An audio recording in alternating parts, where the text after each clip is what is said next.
Yo, magandang hapon mga idol. So mag-live ulit tayo. So nakadalawang live na po tayo sa YouTube natin. So dito tayo sa page mag-live mga idol. So meron pong tanggap tayo na Samsung A24 5G. So vibrate only lang ito mga idol. Nagba-vibrate siya, nag-on pero walang display. So na-check ko na ito dati. So LCD po ang problema. So i-troubleshoot mo natin kung sa LCD talaga. Kasi nalinis ko na ito dati so hindi ko naayos. So nagba-vibrate pa rin naman siya nung binalik natin. So tingnan natin mga idol kung i-troubleshoot po natin sa LCD una. So, buksan na natin. So, A24 5G original LCD po ang ipapalit natin. I-test natin. So, ayan. So, ganito po siya magbukas mga idol. Dito na po natin buksan sa likod. So, minsan binubuksan natin dito kasi parang sa likod ang bukasan niya dito sa kasama to. Kasi minsan parang kamukha siya ng A14 5G. So, dito po yung tinatanggal mga idol. So, ngayon dito po siya tinatanggal sa yung pinakatakip niya. So, ayan, natanggal ko na ito dati mga lods, kaya hindi ko na ito dinikit ulit. So, yung dikit na lang niya ang nakalagay. Kasi, iti-test natin sa screen, so i-troubleshoot mo natin dahil dati nilinis ko ito mga lods, so hindi ko talaga nakuha sa repair. So, ngayon, papalitan natin. Subukan natin palitan kung mag-display. So, kung mag-display, ay palitan po natin. So, ito po yung ipapalit natin mga idol. So, nag-order po ako nito. So, ayan. LCD with frame, original LCD OLED. Ayan mga idol. With frame. So, ayan, tingnan natin kung gaano kalinaw ang OLED LCD nito. So, una, tanggalin natin to. So, meron po tayong live sa mga idol, nabasa po siya. So, yun naman, malaki talagang ginastos kapag nabasa mga idol. So, possible na masira dyan yung mga LCD mga idol. So, yun po yung madalas nyong ingatan. Dapat kung may nabasa kayong cellphone, ipapaayos nyo kaagad para maagapan ang screen. Kasi mga lods, madalas po kapag hindi maagapan ang screen, papalitan kagaya po nito. So, ito ngayon, dahil may vibrate siya, i-test po natin ang LCD. Kasi kung mag-display po ito ng LCD mga idol, ay papalitan talaga siya ng LCD. Napaka-sensitive po. Pag nabasa talaga, ay possible ang unang masira dyan ay yung LCD. Tanggalin natin lahat ng screw. Ayan. Marami po itong screw. So, happy 29 views, 31 views mga idol. Maraming salamat sa nanood ng ating live. So, original LCD po ang ilalagay natin mga lods. With fingerprint na po yan. So, order po ito mga idol. So, ilang araw po ito bago dumating. So, bago tayo nakabili. So, kung magpa-order naman kayo mga idol, isang araw, dalawang araw, meron na tayo yan. Ayan, tanggalin natin lahat, pati likod at ilalim. So, sa mga nagtatanong, saan ba ako kumukuha ng LCD? So, dalawa po ang kinukuhaan ko mga idol. Isang sa Baclaran at sa Show Boulevard, si Ois LCD at si Ana Palisag. So, pwede po kayo mag-inquire mga idol. So, i-search nyo lang yung FB nila. Ana Palisag at Grace Ois. So, pwede nyo po ipalalamove sa kanila. So, basta wag lang isa-isa mga idol. So, kung gusto nyo po mag-aabil ng mga LCD na mura, so, marami po sila mga idol sa murang halaga. So, pang technician price. So, pwede kayo mag-inquire mga idol. So, i-search nyo lang po ang FB nila. So, ayan una, tanggalin natin tong SIM holder bago natin maangat ang likod. So, ayan, angat natin to. So, dahil nabuksan na ito mga idol, na-check ko na to dati. So, ayan, nalinis ko na ito. So, nung paglinis, hindi ko naman naayos. So, hindi ko po siya siningil, pero nalinis ko na po yung board nito. Kaya ang sabi ko sa kanya, i-order natin yung LCD, baka sa LCD lang. Kasi nung pagkabasa mga idol, kinabukasan niya dinala. So, grabe na. Yung kalawang nito sa LCD sa ilalim, grabe ang kalawang nito mga lods. Nung tinanggal ko po yung LCD nito. So, ayan, dahil with frame na po ang tatanggalin natin mga idol. So, hindi na po natin tanggalin ang LCD dahil with frame naman ang ipapalit natin. So, ayan. So, ito po yung bagong LCD mga lods. So, na-order po natin ito, original. So, malinaw po ang ating live ngayon mga idol. So, malakas po ang ating wifi. So, OLED LCD, original po ito mga lods. So, ang mga original ay may kamahalan po talaga. So, kung gusto niyo po malaman kung magkano ang presyo nito, mag-PM po kayo mga idol. So, di po tayo magbibigay ng price dito mga idol kasi marami po nung kukontra sa atin or para iwas na rin tayo. Saan yung pinto? So, ayan, isalpak natin at i-test natin. So, tingnan natin kung mag-display kasi blackout po ito mga lods. Pero nagba-vibrate po siya.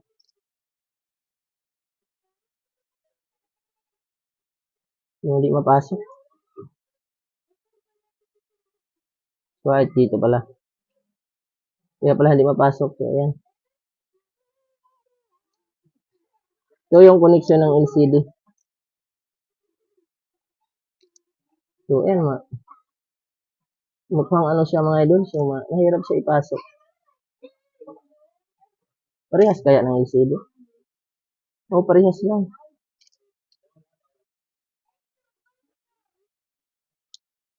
So, pag hindi pumasok, kasi A24 5G to. So, ang nabigay, A24 4G lang. So, ayan, oh.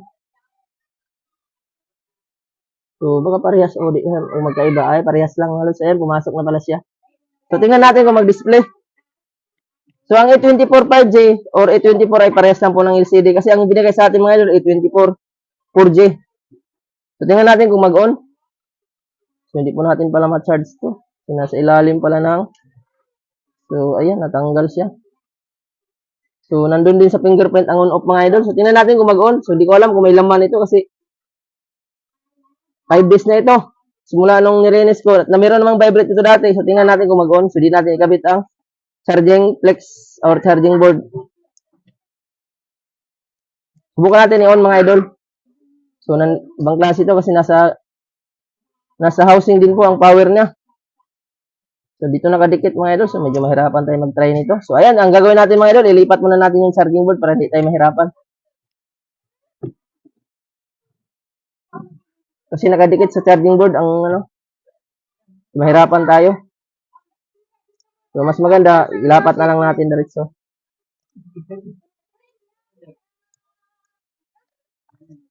So, ilapat natin tong charging board.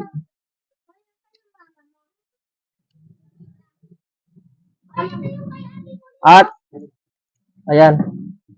So, ayan, i-ano lang natin yung battery. Unahin natin ito mga lods. So, mahirap siya.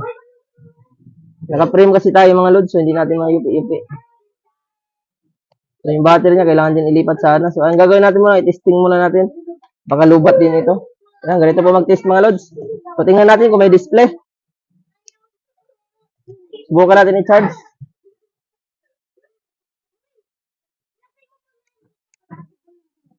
Pag mag-display pa ito, ibig sabihin good po. Ayun, mayroon siyang display. So, ang A24 5G at A24 4G ay pare-pares lang po sila ng LCD mga idol. So, mga hindi nakakalam. So, yan, mayroong 4%. So, yan, ang linaw ng LCD. So, itestin natin yung LCD niya mga lods. So, nabakbak ko yung LCD nito dati mga idol kasi sinubukan ko ito i-repair. So, ito po yung charging board. Itabi natin. So, blackout talaga ang LCD niya. So, dahil nabasa idol, so ingatan nyo talaga ang inyong cellphone na mabasa kasi possible na yun talaga ang masira, lalo na kung mga AMOLED screen. So, yan, tinisting natin, sinarge natin, wala talagang display ang LCD niya. Ano, blackout siya. So, possible na nasa LCD lang talaga ang tama. Dahil nalinis ko na rin ito ng mga nakaraan mga idol, ang board nito. So hindi ko naman siningil na nilinis ko kasi ipa-order naman yung LCD. So, ayan. Ikabit na natin. So, yun pala ang tama mga idol, LCD. So, ikabit na natin to. Una mga idol, tatanggalin po natin lahat yan. So, tanggalin natin yung charging board una. Vibrate. So, ito mga antena to mga lods. So, tanggalin din natin. So, lahat talaga, pag nagpalit ka ng mga wood frame mga idol, ay ilipat na lahat talaga. Yung laman dito sa frame na to, papunta doon sa bagong frame. So, tanggalin natin to. So, ingatan nyo talaga, mabasa ang mga cellphone mga lods. Kasi iyon ang dahilan kung bakit nagba-blackout siya, nagba-vibrate na lang. Or kung minsan naman, ang matamaan, pinaka-mainboard na ito. So, ito, nababad lang dito ng saglit. Nangakala kasi nila waterproof dahil waterproof daw yung sabi ng pagkabili. So, huwag po kayo maniwala sa mga waterproof. So, yan. Po mo lang ito. So,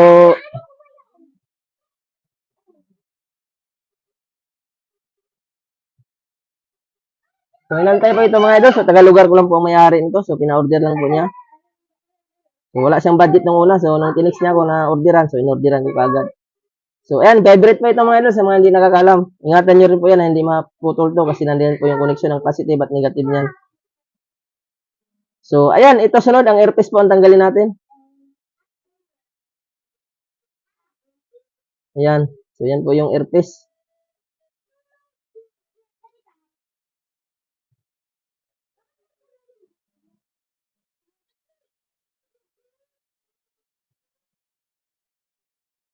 So, ito yung sa tawag mga lods. So, yan. So, tingnan natin dito. So, wala na po tayong ibang ililipat. Wala siyang sensor. So, diretso na siya. So, ayan, ang flex ito mga idol, kailangan ilipat din. So, ito yung mahirap ito. Minsan napupunit to. So, ingat-ingat sa mga nag-DIY mga idol. So, may mga frame naman nakasama ito. Yung mga E5 to, E5-3 yan. So, ito wala siyang kasamang flex. Power flex. So, tanggalin natin to. Meron po siyang nakaharang. Kailangan hindi maputol mga lods. Maliit lang po siya.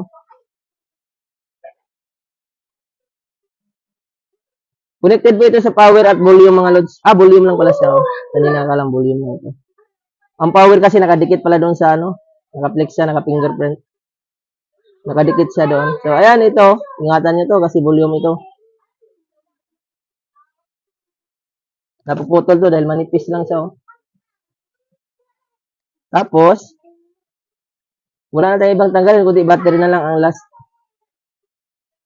Sabi, hindi siya basag. Walang basag yung screen pero nag-blackout dahil po yan sa pagkabasa. Once na mapasukan kasi ang ilalim ng flex ng mga idol dito banda, kakalawangin yung mga pyesa. So, pag nalawang mga pyesa, pati display, maapektuhan. So, maglagay po tayo ng thinner mga lods. So, tanggalin natin yung battery. Hindi na natin initan kasi minsan kapag initan po ang battery mga lods, so lumalambot po yan. Lumulubo siya.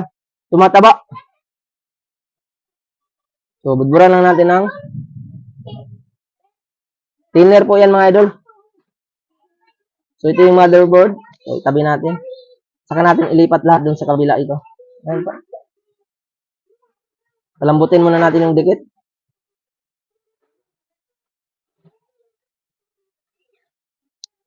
So, ayan. Pwede natin angat. So, ang bilis lang niya mga idol.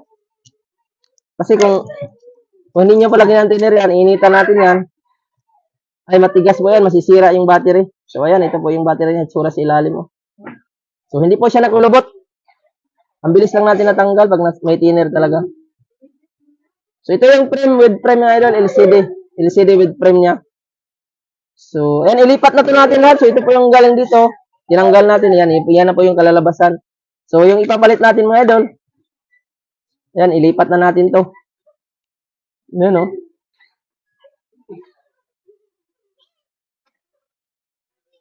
Sana parehas to kasi magkaiba yata ng frame to,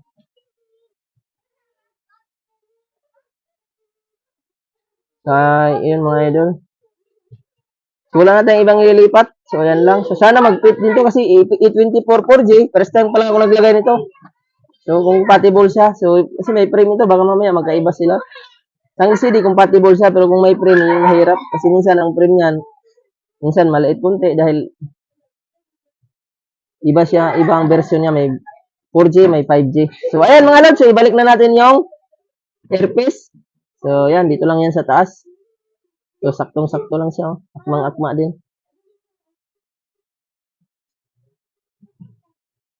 Ayan. Akmang-akma siya. So, ang kagandahan dito, meron na siyang nakalagay.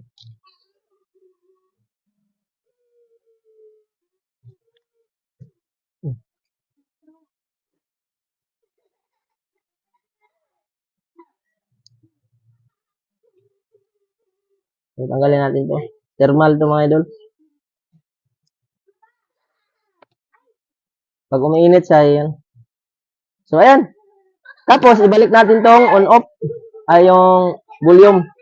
Pwede kita natin konti. So, lipat lahat to mga lods. So, kung gusto nyo man mag-DIY ng ganito mga lods, mas maganda. With frame ang bilhin ninyo. Original with frame. Mukhang bitin siya. Ayun, parehas na.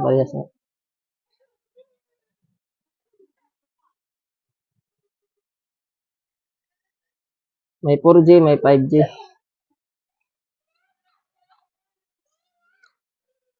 May dikit siya. Baka maputol.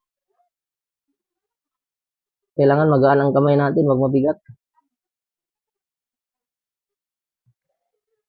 Matagal ito matuyo mga lods. So, ito yung volume mga idol ha. Mga hindi nakakaalam, volume. Madikit lang yun mamaya pag nailagay natin yung housing. So, ayan, kahit basa pa kasi yung dikit natin. So, ayan, ibalik na natin yung board. Wala na tayong ibang ililipat kasi kumpleto na siya lahat. Board po ito mga idol. Ito yung motherboard.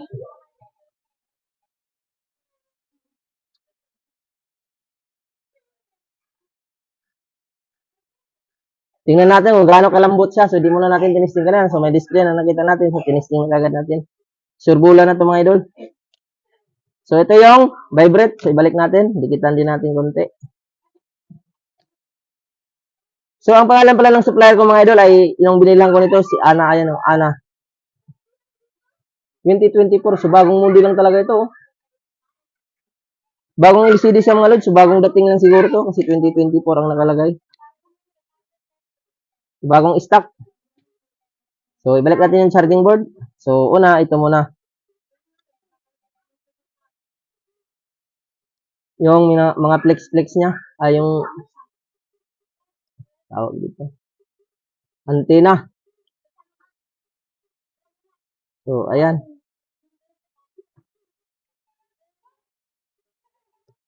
Kailangan mabalik to. Hindi maputol mga lods ha. Ingatan nyo, ito yung mga mistake sa mga nagdi-DIY. Yung pag-angat ng mga antena ay napuputol, nadadala, napuputol siya. So, mawalan kayo ng signal. Imbis makatipid kayo, lalo lang hindi kayo makatipid. So, yun po yung mga madalas yung ingatan mga lods. Kasi dyan talaga nagkakamali ang mga nagdi-DIY pagdating sa antena. Pag nagbulot kayo ng mga antena mga lods, dito nyo po tanggalin sa ilalim mo ganito. Kabit ko muna. Para makita nyo talaga kung paano magtanggal ito na hindi masisira. Sensitive kasi to, lalo na sa mga Android na ano. So, dito kayo magsungkit mga lods, yung gold na yan, oh. Huwag nyo dito banda kasi ito, nabubunot talaga to. Dito kayo magsungkit, oh, yung gold na yan. Paangat sa taas.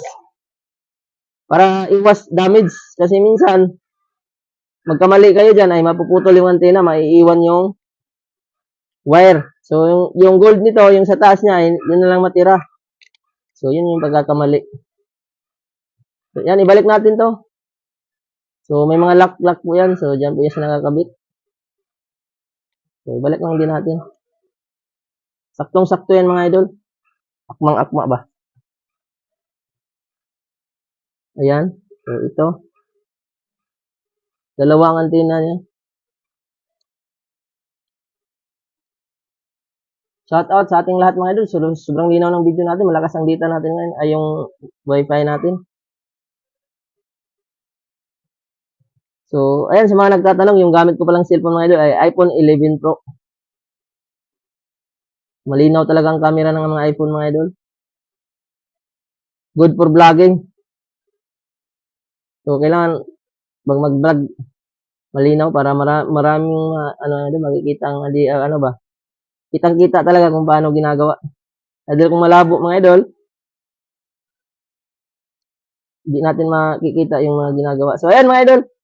So, nakabit na natin yung antena, dalawa. So, kailangan sakto dito mga idol, nakapasok siya dito sa, may daanan kasi yan may butas. So, kailangan nakasakto siya para hindi magalaw-galaw. So, wala natin ibang ilipat. So, yung battery na lang. So, maglalagay po tayo ng double adhesive. So, dito na lang tayo maglagay mga lods para in case mag-damage man yung LCD or sablay. So, hindi tayo mahirapan magtanggal ng adhesive. Kasi pag nakadikit din po itong adhesive mga idol, so, didikit din yan doon sa frame. So, yan, dikitan na natin yan.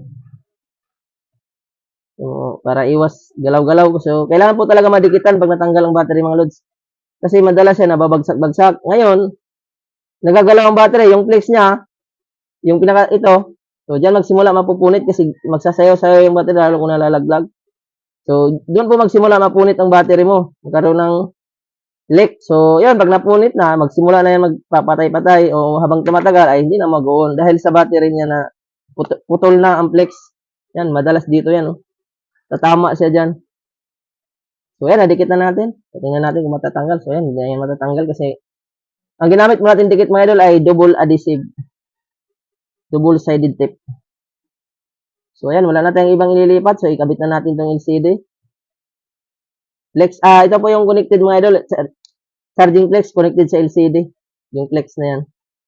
Madalas yan kapag nagba-blackout din ay possible din dito rin ang sira or minsan ayaw matouch. So connected yan dito sa flex. So tingnan natin kung mag-touch to kasi nabasa din ito. Baka mamaya may tama yung flex nito ay hindi. Wala tayong pamalit, hindi pa ako nag-order. Kasi LCD lang po ang usapan namin sa may-ari. So dapat talaga kumpleto tayo para in case may mga iba pa mang sira, i-check natin agad na hindi na magantay ng ilang araw. So, ayun mga idol, nakabit na natin. So, ayan, ilagay natin yung screw.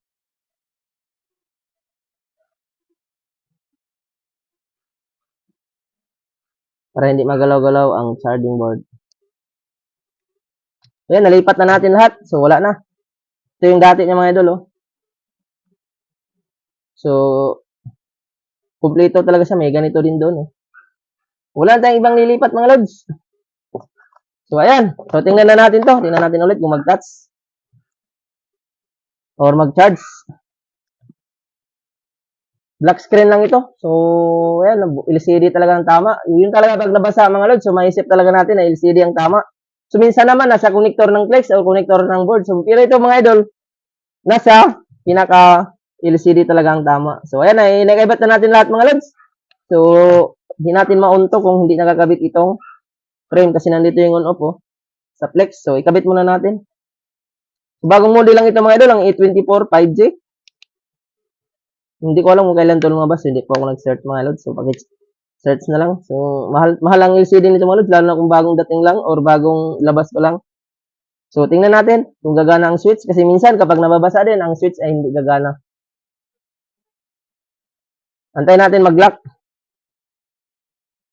So, yan. Bago pa talaga to. May mga plastic pa. So, 5%. So, tingnan natin kung so, pag nawala po yung ilaw, pindutin natin ang switch. Kapag gumana ang switch, ay ibig sabihin good ang switch. O minsan naman, mag-automatic on siya kapag nababasa. Shortage ang power switch. So, yan, tingnan natin kung magagana, magre-react. Ayun, okay siya mga idol. So, tuloy-tuloy tayo. Ibalik natin yung mga screw muna. So, nagantay po ang may-ari nito. So, nasa labas lang po sila. So, may usap yata. Dalawa kasi sila, nag-uusap-usap. So, maraming salamat pala sa nagpagawa nito mga idol. So, nag-live po tayo kanina mga idol sa YouTube natin. So, nabasa din mga idol, Samsung E5 III. So, panoorin nyo na lang po. Pwede nyo pa mag-visit sa aking YouTube channel. Grabe ang sira mga lods. Ang laki ng binababayaran ng may-ari kasi na-check sa iba. So, nagkaroon po ng ibang problema. So, nung na-troubleshoot natin mga lods, grabe. Buti na lang, may mga parts tayong nabili. So, inunahan ko na kasi galing na sa iba. So, na-check na daw. Hindi mahanap-hanap ang sira. So, ayan, ang dami kong in-order na piyesa noon para lang ma-check talaga lahat. So, hindi po tayo nanghingi ng down payment mga idol, lalo na kung iiwan ang unit pag nagpagawa kayo ng mga mamahaling parts. So, basta iwan ang unit mga idol. So, hindi po ako naniningil ng down payment. Kasi kaya ko naman mag-provide mga idol. Para ma-check talaga kasi minsan kung may sablay man doon sa ay hindi po natin sisingilin. So, di bali mamuhunan tayo basta ang halaga, maayos natin ng normal. Pero bago naman ginawa mga idol, so ayun, panoorin nyo lang mga idol kung ano pong naging nangyari. So, grabe. Nadagdagan ang sira. So, ayan, ibalik natin to yung lens ng camera. So, ayan. So, nakabit na natin mga lods. 5%. Ang bilis mag-charge. So, ayun mga idol, sa mga lahat po ng mga LCD pagbago, may mga plastic po yan. So, putulin natin to kasi may warranty tayo. So, ang plastic mga idol, pag brand nyo, malalaman nyo kung brand nyo kasi may plastic yan. So, nakadesign nyo po ang plastic para pag dumating sa iyo ay wala pong gas-gas. At kapag may problema din, ibalik natin sa kanila na walang gas-gas. Kasi kapag may gas-gas po yan, ang screen kahit kunti lang ay hindi na rin papalitan ng mga supplier, lalo na kung sablay. Kasi, may iba kasi excited mga idol, tinatanggal agad tong plastic. So, nagagasgasan ang screen. So, pag nagasgasan ay hindi na pinapalitan kung mayroon mang defect. So, minsan, hindi naman po lahat ng nabibili natin ay good. So, kailangan natin ng observation. 3 days to 1 week po ang observation natin sa LCD. Ngayon, hindi nyo na alisin ang plastic kapag yung magpas na sa 3 days or 4 days. Kasi, Doon nyo po malalaman isang araw pa lang kung may defect ang LCD. Ay magluluko talaga yan. Pero kung good talaga, so sa mga original mga idol, bibihira lang po ang sablay talaga niyan. Halos lahat po yan ay good. So, may kamahalan nga lang ang mga orig talaga mga lods. Either sa class A mga lods, hindi gagana yung buo full screen niya. So, maliit siya. Saka minsan, may mga unit na ang fingerprint nasa LCD. Kapag class A, ay hindi po gagana ang fingerprint. So, ito mga idol, ang fingerprint nasa gilid. So, gagana pa rin yan. So, ayan, ibalik natin to. So, malinis naman siya mga idol, oh. So, double adhesive ang ginamit natin. So, ayan, na-fix na natin. So, tingnan natin kung mag-touch. So, 9%. So, ayan, yung mga idol. Ito na po yung itsura natin. Finished product natin. So, urig na po ang in-order na mayari. Siguro, mahal itong unit niya. Kaya, siguro, hindi niya pinapalagyan ng class A. So, ayan, tingnan natin kung mag-touch. So, OLED LCD po itong mga lods. Original na siya. So, maraming salamat po sa 10 star. So, meron po ng seed ng star. So, thank you for your support mga lods. So, mas ganahan tayo kung mayroon pong star na ating makikita. So, magla-live ulit tayo ng marami mga idol. So, tingnan natin kung magtuloy din mga lods kasi di natin na-test kanina kung nagtuloy. Kasi nabasa talaga itong mga idol. So, iwasan nyo talaga kapag nabasa ang cellphone. Ayun, nagtuloy na siya. Tingnan natin kung mag-touch. Sana mag-touch. Wala. Ayun. Okay, good. So, antayin natin. Loading lang. 1, 2, 3, 4, 5. Ayan, ang lambot mga idol. So, ayan, nasa labas yung may-ari nito. So, hindi na lang natin pakialaman ng password. So, mahalaga mga idol, nagawa natin. So, ang problema kanina, blackout. So, na-check ko na rin ito. Nilinis ko na ito mga idol. Yung LCD nito sa ilalim.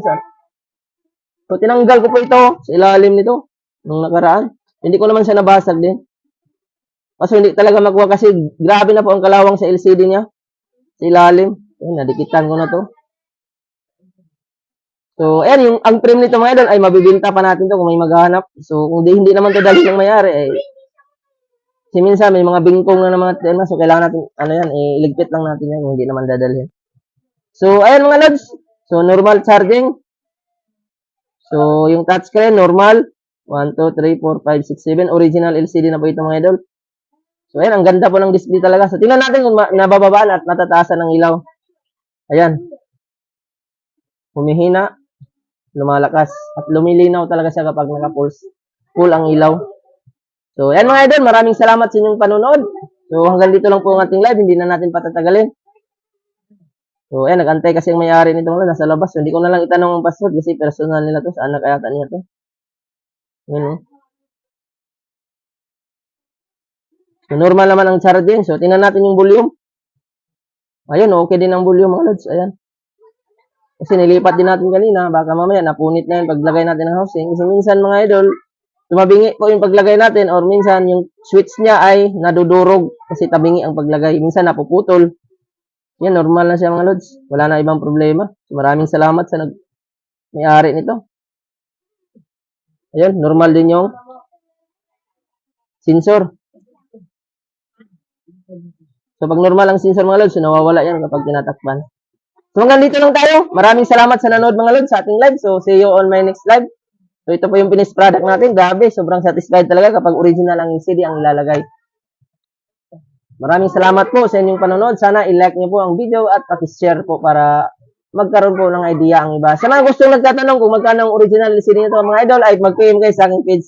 So, di po ako basta-basta nagbibigay ng presyo dito sa comment section dahil iwasan na rin natin yung mga haka-haka ng iba. Maraming salamat mga idol. See you on my next live. Belated Happy New Year sa inyong lahat.